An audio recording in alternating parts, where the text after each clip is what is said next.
கடந்த கால அரசாங்கத்தால் கட்டப்பட்டது. ஜெயலலிதா ஆட்சி. இந்த விளையாட்டு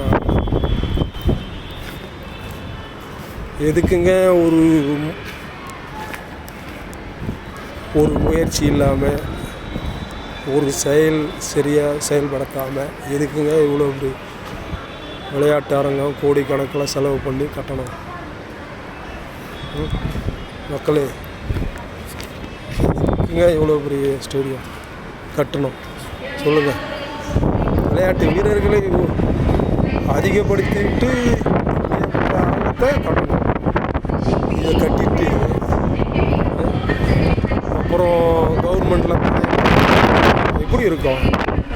இதுபோல் இப்போ எவ்வளோ கட்டிடங்கள் இருக்குது நம்ம நாட்டில் தேவையில்லாமல்.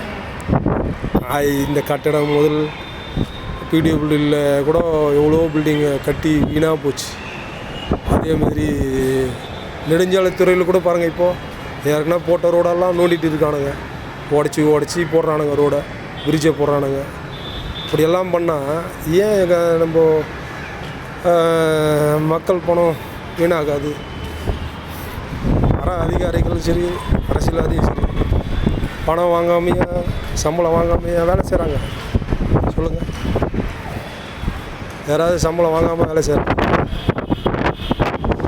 சொல்லுங்கள்?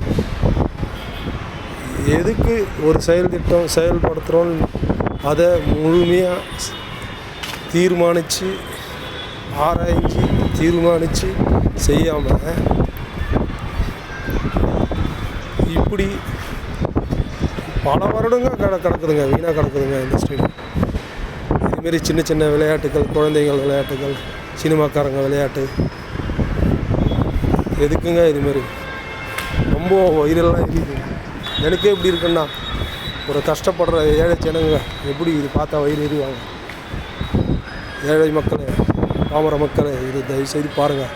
படித்த இளைஞர்களே, வீரமுள்ள இளைஞர்களே, கால்பந்தில் விளையாட்டில் ஆர்வமுள்ள இளைஞர்களே, இதை தயவுசெய்து பாருங்கள்.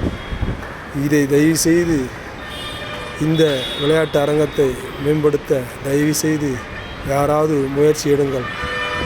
என்னால் முடிந்தது. நான் செங்கல்பட்டு மாவட்டத்திலேருந்து வந்து இந்த விவரத்தை நான் போடணும் ரொம்ப நாளாக ஏங்கிட்டு ஏக்கமாக இருந்த இதை இன்றைக்கி போடுறேன்.